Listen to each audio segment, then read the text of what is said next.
Hi Buckeyes, President Ted Carter here, coming to you with an important message about this year's blood battle. As Buckeyes, we always play to win. And yes, it feels especially good to prevail against our friends up north. The blood battle is bigger than any game, and we can be part of an Ohio State victory.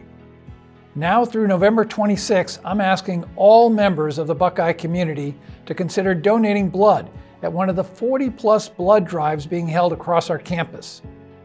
Not only will your donation help us beat Michigan for the 4th year in a row, but you'll be part of a life-saving mission of the Ohio State University Wexner Medical Center. Every donation saves 3 lives. Now that's impact. Visit versity.org/bloodbattle for information on how to donate. You'll be eligible to win t-shirts, raffle prizes, and tickets to see the defending national champion Buckeyes play at the Shoe. Most important of all, your donation will create new hope for patients in need all across our community. Together with Michigan, we're able to impact 10,000 lives every year through the blood battle. So sign up. Let's keep Ohio State's winning streak going and help save lives. Thank you to the students in our Buckeye Blood Club for leading this remarkable annual event, and thank you for your willingness to participate. Go Bucks!